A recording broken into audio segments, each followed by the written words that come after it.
Welcome back to Sunday Morning Cafe, where our conversations have been about building and maintaining resilience, especially during difficult times. Through the course of the summer, we've been talking about resilient relationships.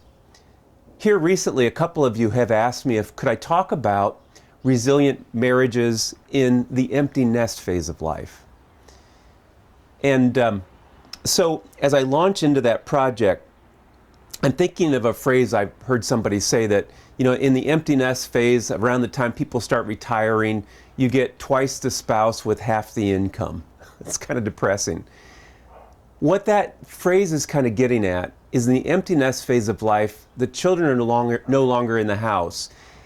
The question becomes, how will we navigate the increased togetherness, and how will we navigate what it means to be individuals in the midst of that? Now, isn't that a project through the whole course of the lifespan, but it presents itself with different challenges in the empty nest phase. By and large, what I'd like to say is individuals in those phases of life that correspond with the empty nest would be what we think of as middle age, like late 40s, 50s, 60s. The things that individuals do to thrive in the course of that section of life apply to the marriage as well. But you want to bring the question into it, will we do these things together or separately? So for instance, probably the most important thing people can do in middle age to prepare for old age is to exercise either moderately or vigorously 4 to 5 times a week. The question is, do we want to develop some kind of a exercise pattern with each other? Many couples of a certain age, like me, enjoy bike riding together because their joints do it well, and it's a thing that can be done together that's a lot of fun. I've known people to play tennis with each other. I've also known people to say, here's a place where we're going to do things separately and support each other to do those things separately and not together. That works fine. Another area that is really important to consider for folks who are just wanting to age properly is sameness is not your friend as you age, either in middle age or beyond. The compulsion to just find my way to those rituals that work and stick with those things are fine, but when it comes to growing an aging brain properly, newness is your friend. So what the literature seems to indicate is if we can pick up a new hobby of any kind and turn it into something that I'm an expert at, whether that is something physical, like I'm going to start playing tennis. Never did before, but now I'm going to. The reason for it is we can build new neural pathways that can even compensate for things like amyloid proteins. With those new neural pathways, why we might not experience those effects of the amyloid proteins called Alzheimer's. And so whether it would be learning a musical instrument, picking up a new language and becoming an expert in it, a new sport. And again, as we bring that into being a couple, are these new hobbies going to be something we do together, or will we support one another to do those separately? Throughout the course of the lifetime, if you want to have resilience, it's relationships, relationships, relationships. Relationships that are warm-hearted, relationships that are vulnerable, relationships where there's banter back and forth, where there's humor, relationships that buoy me up. When it comes to the perspective of the couple, we've said this before, those relationships have to be marriage supportive. These folks will always be supportive of my bond with my spouse, and they love my spouse. And when I'm complaining about my spouse, they're going to say to me, what did you do that precipitated that? They're going to kick my butt once in a while to make sure that I'm keeping my marriage in front of me. So relationships. And again, will those be relationships that we have together, which is important? And it's also important to have those relationships where my spouse is not around that support me as well. When it comes to this age in life, it's been true across the lifespan, but how will you deal with the experience of anxiety? And if you're someone who wrestles with depression, how will you deal with that? Because elevated levels of cortisol, that stress hormone in our bloodstream, are not a person who's aging's friend. They raise blood pressure, and guess what blood pressure that's raised can lead to? Dementia over time, vascular dementia. So we want to have strategies to keep anxiety low and to deal with depression. And so should you need to contact a mental health professional, whether it be a counselor or a psychiatrist for medication, that's an important move for someone who's contemplating midlife, old age, and this part of life that we're calling empty nest. I want to take a minute to talk about meaning and purpose, because that's what shifts. When you're a couple who's raising children, your meaning and purpose is clear. Your mission statement has to do with those children that you're wanting to make sure get the material support, that get the emotional support, the spiritual support, the education. It's all focused on them. Now they're not in the house. I'd like to make this recommendation for you. If you could take the time to do what my colleague Bruce Feller says in his book, Secrets of the Happy Family, sit down and put together a new mission statement with your spouse and let that happen over time. Get together, and he's got some templates for how you'd go about that. To sit down and say, at this phase of our lives, what do we want our shared mission statement to be? What do we want our individual mission statements to be that we can support each other in?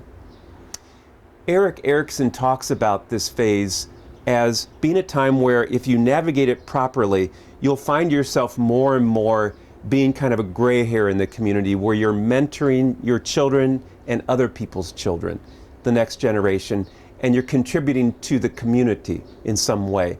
As opposed to your life getting smaller and smaller, there'll be a generativity to it in how you provide for that next generation and the wider community at large.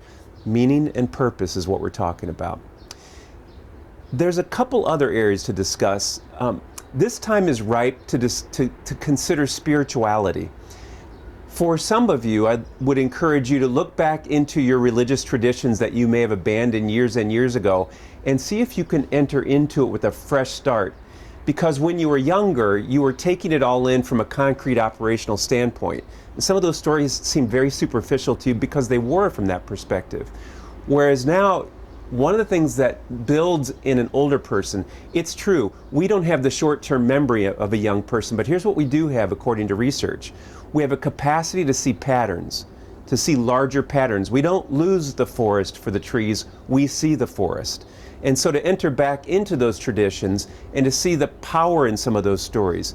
If you're Jewish, is it time to listen to a homily from Abraham Heschel or to listen to one of his YouTube lectures given to his colleagues that open up worlds? If you are from the Catholic tradition, do you want to listen to people translate Karl Rahner or Bernard Lonergan to open up worlds and to see in those stories something more profound than the black and whiteness we used to see? If you're Protestant, have you read Reinhold Niebuhr? Have you looked into any of that? The same would hold true for your tradition of Islam or Hinduism or Buddhism. Have you looked more deeply into it to see if those stories can come back alive? Most importantly, look into those traditions for their contemplative or meditative traditions and see if you can glean out of that ways that you can sit still for 20 minutes, monitoring your breathing and relaxing, getting those cortisol levels lower, getting insights that can feed you through the course of your life. All right, there's a couple other areas I just have to discuss. Sexuality would be one of those areas. Sexuality in that empty nest phase and beyond, you will notice that it requires more and more intelligence, more and more decisiveness. Now, a lot of people want to say, want to kind of stop the conversation with how are those parts of the reproductive system working so we can successfully pull off physical experience with each other. And I've got no problem with any of that. If someone needs a dilator to make their blood vessels open up, no problem. But don't be surprised if you find that once you've purchased that prescription, there are more issues going on than that. The relationship itself frequently suffers from deferred maintenance at this time. Please don't be slow to get yourself to a person in my profession who works with couples to get at some of that deferred maintenance and get some new rhythms and patterns into your life. Returning back to that sexual realm, I remember when I was first kind of waking up to my spirituality as a young adult, I was purchasing these books on prayer and seeing the kind of how-tos. And there came a point where I thought, I'm done with how-to books. I just have to make this my own. That's true in sexuality as well. You've got to kind of make that rhythm with your spouse your own, but there is a place for picking up the how-tos about it. because those things that used to work in your relationship may not be working anymore. You may need to approach it differently. Don't be afraid to find a place where you can explicitly look into the how-tos of how we're going to do this. Now, there's a spectrum I want to lay out in front of you.